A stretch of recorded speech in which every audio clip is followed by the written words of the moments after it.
Hi, welcome to Chat with Sonlight. Like Sonlight's curriculum offerings, we will explore homeschooling through the lens of a literature-based, Christ-centered education. Join us for everything you might be interested in for organizing your homeschool, connecting with others, and details on literature-based learning, and maybe a few sneak peeks. Hi, welcome to Chat with Sonlight. Today, I have Colleen and Christine Sundberg. They have brought to attention, we found them on the Facebook group app, the Sonlight Connections, while Colleen was posting about postcards for her grandson. Correct me if I'm wrong at any time, ladies, but they did, you can see it in the background, this great project that he did for his 50-state study. But we connected with them, and I would love for them to introduce themselves, and we're going to find out about how this project emerged and how it came about to being finished. I'm Christine, and this is my mom, Colleen. Hello. And my son, James, is 10 years old. So we just wrapped up fourth grade last year. And we have been, and so we've been using Sonlight now since second grade. We've stumbled upon it on accident. Right when the pandemic hit, we knew in-person schooling just wasn't working anymore because it wasn't in school. It was online learning, and James just doesn't do well with that. And when the school did not offer any alternatives, we kind of had to go down the homeschooling rabbit hole, which is online and can be a little intimidating. But Sonlight kind of checked all our boxes, and my mom was gracious enough to offer to help because my husband and I do still work we both still work full time. And so it kind of started the conversation, and we kind of worked out, and we keep doing it. So this project was my mom's idea. You found it online? Yes, I found it online. I knew we were studying the history of America, United States this last year. So I just happened to be looking around. I'm in a bunch of different homeschooling groups just to get ideas for projects or experiments that maybe would enhance whatever we're studying. Right. And so I saw this post that somebody was looking for postcards, and they had a picture similar to this. And so I just copied it, really. I did add a little bit of my own stuff. Like we have that 50 states book. That Right. is a beautiful book. And so with each postcard, we just did a little quick study. And on the postcards, we requested any kind of fun information that they wanted to put on it. We didn't care what was on it. You know, you can put facts, or you can put in our one city in, I think it's Georgia, they have 50 streets with the word peach in them. Yeah, we got some interesting. That's all of Georgia. I'm sorry. That's all. Yeah, so we got Especially some Atlanta. Yeah, really fun and interesting facts. And then of course we got real facts, and so it was just really a fun project. It did take a little bit of extra time contacting those websites or Facebook pages, and coordinating, making sure I sent one out or James sent one out before. We always sent it first and hoped that we got one in return. Yeah. Not everybody did what they said they would do, but in the long run, we got it done, and it was a fun project. Yeah. And then we have a very large family. And so we kind of started just with family, and I think we knocked out like 15 states right away. Yeah.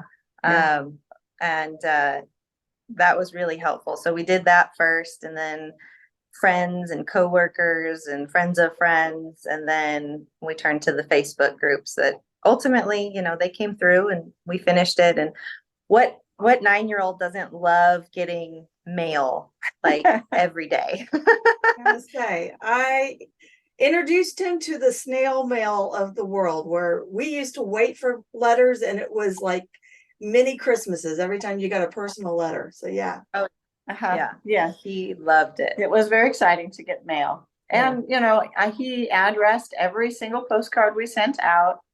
We did kind of do our fact sheet that we sent out about California.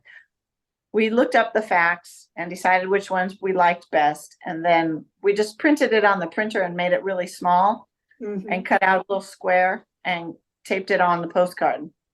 So it was a little bit simpler to send out other than instead of writing each time. Yeah, but he did handwrite the address and who it was to and stuff like that. So yeah, the first couple of times I was so nervous that it would get there.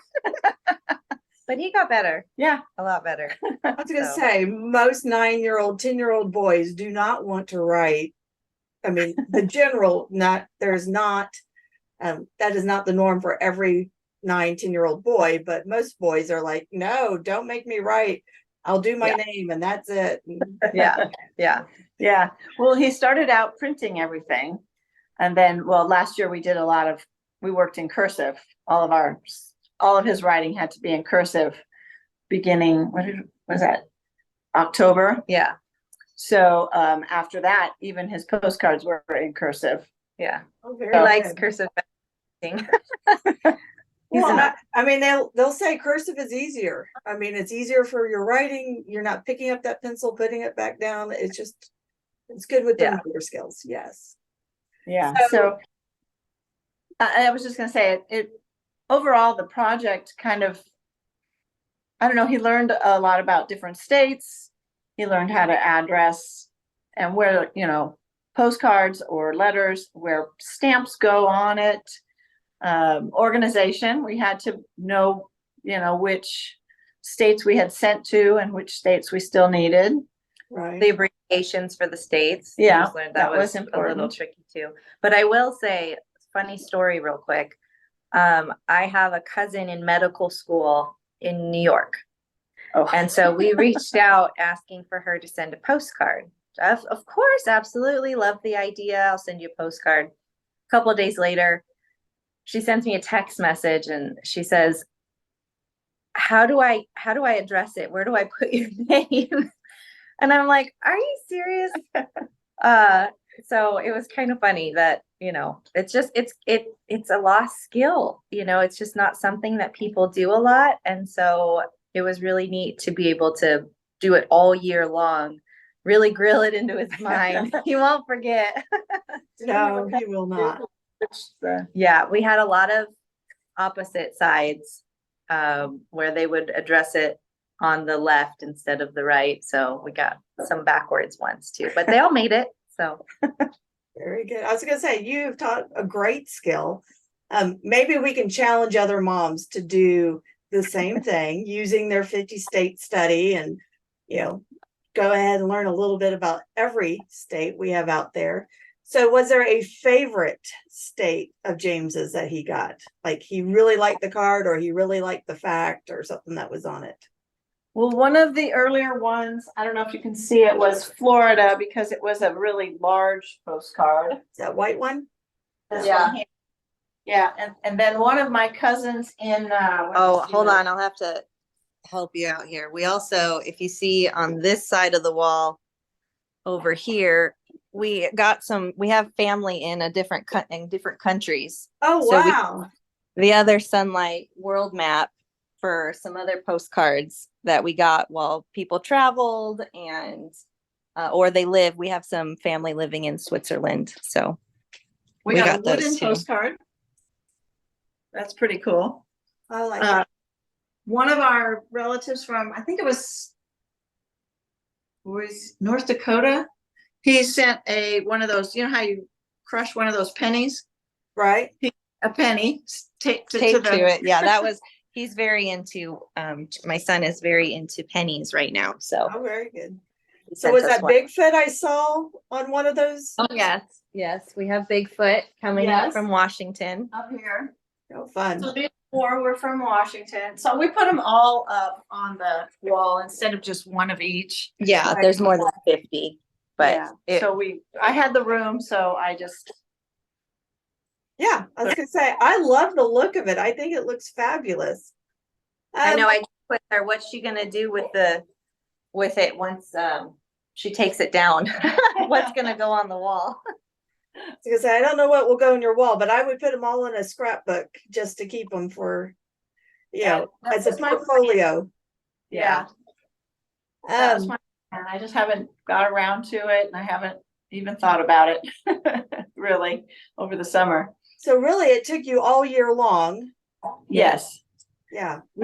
We started in early September. Mhm. Yeah. And we reached out to family. We didn't reach out on the internet until probably January. Yeah. We gave everybody a lot of time Right. because postcards are hard to find. Very hard. They are. Even at She- airports, they're challenging. Yeah, she had to order them. She ordered 50 on the internet, right? Yeah. I ordered California ones, different. I think there were like 4 or 5 different versions. I just ordered them off Amazon, and then that was James's postcard out to whoever sent it in. Okay. Yeah. But people find one postcard, they did have a lot of difficulty with that. Yeah. I had been on your list to be Iowa, and I saw your post while I was in Iowa for a convention, working for Sonlight, and I totally blanked because I was going to go through the airport and grab it and send it from Iowa with some Iowa facts, and then got there and started running late and things were crazy and I forgot. That's all on me. But thankfully, I have a homeschool mama that's a friend of mine from back in the day when I homeschooled living in the Kentucky, Indiana area. And she lives in Iowa and she's like, I have you. I got it. Well, She thank was you. my That was rescuer. That was our last one. That was the last one. So Yeah. finish the project. Delaware was really hard. And when we were researching Delaware, we found that it has more industries than residents. So that's probably why we couldn't get a I postcard. said, well, Delaware's small and it's very easy to commute to it. So people are kind of said you don't have a plan what to do with it. How do you springboard off that? I love the idea of all these countries. And we have a whole lot of Sonlighters in other countries. Maybe you could get them to start sending you Yeah. cards from other countries. See how many we can get. That would be fun. There are so this one website or Facebook group I'm in is called Homeschool Postcard Exchange. Okay. And that is where I got most of my postcards from. And a lot of people do just the states, and a lot of people do trying to get all the countries as well. So it's wild. There's so many people on there doing so many different things. It's I don't know. It's just It's fun. it is a fun project. Yeah. Well, And- I'm going to put a call out to all our international Sonlighters, see if they can start getting in touch with you and see if that can make James's wall just grow a little bigger. We'll have to open up that map. That's okay. I'm sure you can do that. I'm sure you Put it on another wall. That's right. Mom's over here going, oh no, what does she do? No, it's the husband's going, how many holes did you put in my wall? Yeah. Well, my stepdad did say that this next year, we're gonna do home improvement projects, and he's gonna start with learning how to patch holes and repainting. repainting. Well, Life see, that's another life skill that James will learn and will take him far. So when his wife later down the life he'll be like, I got you. I can spackle, Yeah. make all the holes you want. Totally. So let me ask you ladies, you said you have the 50 state book, but Yes. my understanding from when we talked that you have not actually done the 50 state unit study yet, or the notebook. Is that your plan for this coming year, to study California history and? California, yes. So we actually, before we knew Sonlight, had a 50 state study book, which is why we didn't purchase it. We did our own 2 years ago. Oh, yes. It was not last year, but the prior year. So 3rd grade, we did our own printout sheets of each state. So he did a state flag, flower, bird, what industries do they import, export? So we did our It's very elementary. very basic, but we had done a 50 state study before we did this project and before we knew Sonlight even had a 50 state. I'm not good at like planning ahead. So I look at what what the One curriculum day smarter is this my motto. year. One day smarter. That's Yeah. why we can work so well, because I'm always thinking about what to do next, and she's like, oh, we'll talk about it when it's due. Yeah, so it was kind of we jumped ahead of the game a little bit, and then we go to the convention every year down in at the Ontario Convention Center, and so when we were there, going into fourth grade, we saw the 50 state book and we saw the 50 state study, and we were like, shoot, we already did the study kind of, so we were looking for something a little different, which is how we came across this. It was still 50 states. We could still use the book, which we really liked. And so it kind of allowed us to do that study without diving into the book, which James kind of would have probably found a little redundant. Right. I think this helped too with the geography of the whole thing. Yeah.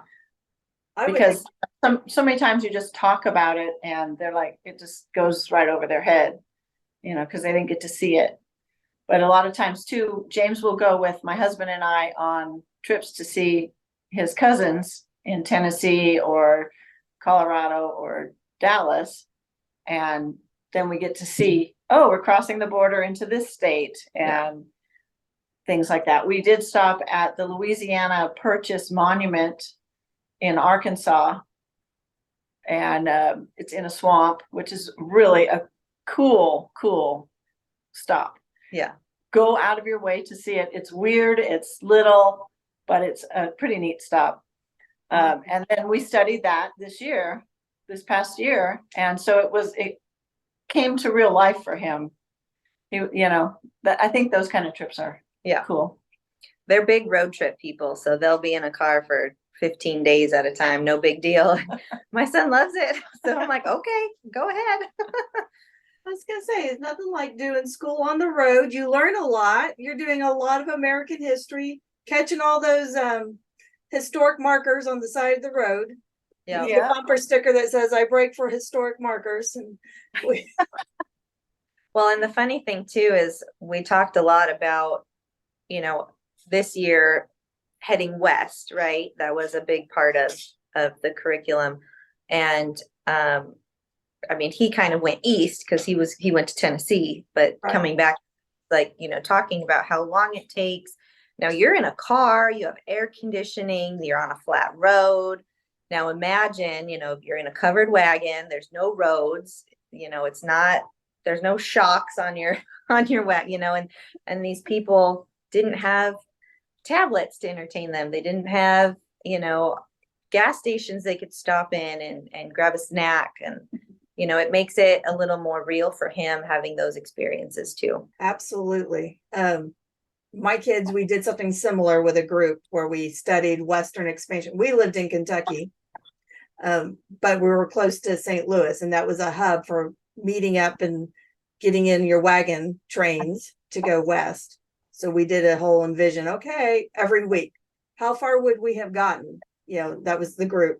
And they would mark, and they're like, we're not getting anywhere. I'm like, yep, we're not. Exactly. Right.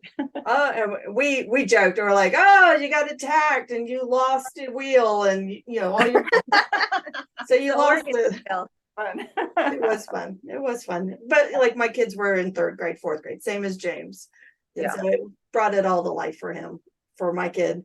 And I'm sure for James, it's very much what he's learning. So you have any big field trips or anything planned for this upcoming year since you're road tripping? They're always road tripping. So we usually just go to visit the kids and make a loop that way. We don't usually plan ahead either. We just kind of go, oh, we're going to go in 2 weeks. And that's the beauty of homeschool with Sonlight, or any program, really, just homeschool in general, just being able to have that freedom and have those experiences, and not just, being able to hop in a car and drive across the country, but, he gets to do that with his grandparents. He gets to visit other family members and have those relationships that, we wouldn't have otherwise if we were in a traditional school setting. You can't just take 2 weeks off to go road trip across the country. It's just not feasible. And so we've been very blessed, very lucky to have this. We were never homeschool people. That was never on the radar. It was never an idea. We were in a private Catholic school, and then COVID just flipped our world completely upside down. And I have to say that this one was a hard sell on the homeschool. She was not for it. It was a lot of convincing to get her on board, but I think in the end, it's definitely been the right choice for my son and our family. It's. I have to say though, you picked Sonlight, which really it's great. They give you the daily work, what you have to do, what is expected to be done. It's right there. It helped me a lot because I need structure. Yeah. Right. I'm not one where, I did go online and try to find things where I could supplement or add to, or where I thought he needed extra attention, or just to add some kind of fun, something different. But the books that you guys select, I absolutely love every single book. And it's really fun to have James doing the readers, because, some of the covers are like, I'm not going to read that book, but he reads them and it turns out to be his favorite book. Yeah. It's really a good lesson in don't judge Your book by its cover. Yeah. Yeah. So, but he's, the books, I just love the books. That's good. Yeah. Super awesome. Yeah. No, he's, and he loves to read. And I grew up loving to read. So I was a little worried when he didn't enjoy it as much when he was really young. And slowly over the years, I think he's grown to enjoy it more. I think it's helped too, where he doesn't get to pick the book. Yeah. The book is, you read this book, because before it was, he would look at the cover or the title and decide whether or not it was going to be interesting. But now it's just read this, and he does it without argument. Yeah. So it's kind of nice. Yeah, that way. Someone was telling me what a graduate had said. So I'm paraphrasing all of it. So if you're the graduate listening, I'm sorry, I'm just trying to go off memory. She said there was lots of books that she went into not wanting to read. Basically, she did not look forward to reading it. She read it. Sometimes she did not enjoy the book she read. Yeah. But as now that she's out and she's in what I like to call the adult world, I think she's in college, she's realizing how much Sonlight exposed her to so many different views and gave her the ability to have empathy for people who may not think the same as she is and understand where they're coming from, to be able to make a connection and be able to speak to them. Oh, absolutely. Absolutely. So often it's so easy in the digital world we live in now that you don't like something, you just scroll past it. And you never get another perspective. You never get another viewpoint. So yeah, being able to teach kids very young that you might not like it, but you'll get something out of it, I think is a huge skill that they'll take on for the rest of their lives. So Yes. yeah, it's been great. So we definitely already have Sonlight for 5th grade ready to be unboxed and go through. And our first year we were very by the book. The instructions say this, on this day we do it, exactly as it's written. And I think over the years we've gotten a little more flexible, a little more comfortable. The way Sonlight does the curriculum for the year, it doesn't change. So now that we're familiar with it, we can allow James, if you want to do all your reader on, Monday, that's fine. And we can focus on math, or we can focus on something else. And it really allows him to have a more individualized learning experience, so that if he's doing well in something, we're not holding him back just because, it says to do it on Tuesday. So that's very different than what you get in a traditional learning environment. It's very catered to him as an individual, and I think that he's thriving with it. So I really like it. I love A how lot. you guys, 2 years ago, you were very much by the book. If it said do it on this day, you did it on that day. And I hear this from a lot of moms, but some people feel it's too rigid.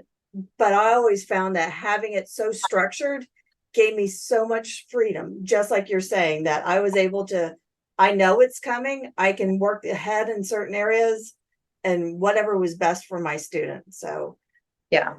No, it really, it's taken some time. Don't get me wrong. Like, and sometimes you wonder, like, if we skip this or, not rush through it, but if we just kind of touch on it and move on because he gets it and we don't need to sit there for a whole lesson on something, you feel like, well, maybe I didn't do it right, or he's missing out on something. But, if by the end of the year, he's got it all figured out and math, he's where he's supposed to be, spelling, he's where he's supposed to be, history, he got through the whole year and we're in a good place, then yeah, the flexibility, it reinforces the freedom that we thought we could get away with, and then and then it's like, oh, it worked out. Okay. see, there is freedom in homeschooling. So, Yes, absolutely. And I have to say that I think if we really didn't skip reading, though. We did a lot of, we did all the books that, they says to read it, we read it. And I think for us, though, the reading part, the reason Sonlight is so heavy in reading is a big draw for us to it, because if you're going to skip anything, just don't skip the reading, because I think you just get so much out of it. I think he's reading above what public school readers are getting, and especially because of the pandemic and everybody's a little bit behind still. And he's reading books that, I think second grade we read Charlotte's Web, I think, and that was like mind-blowing. I'm like, I worked in public education for a few years, and Charlotte's Web, I think, was introduced in like 5th or 6th grade, and we were reading it in 2nd grade. So the books that he's being exposed to and that he's reading on his own and with us, I just think is such a benefit to him in the long run, that I can't imagine having a different curriculum with not as many books. you look at other curriculum choices, not that they're poor choices, but the amount of books, like you said, you always are like, that's our standard now. And you start looking at others and like, well, how can you not have all these books? So, yeah. And it flows really well. I don't think it's overwhelming. I don't think it's too much. It is shocking the amount of books, though, that you get through in 1 year. Oh, yeah. It's really incredible. We always take a picture of him with his books, all of them, everything we read, and then he gets to pick his favorites. And so we did that this year. He had 2 favorites. He has 2 favorites. That's right. You sent me the picture. I might put it in the comments.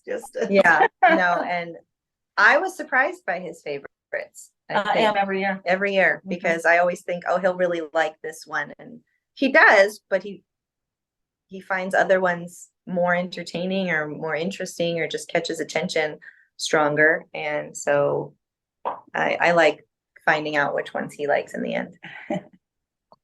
Well, ladies, I thank you for taking time. I know that it was weird getting our times together. You being Pacific and I'm Central, I'm over here. I'm real close to Georgia. As you talked about all the peach streets from Georgia.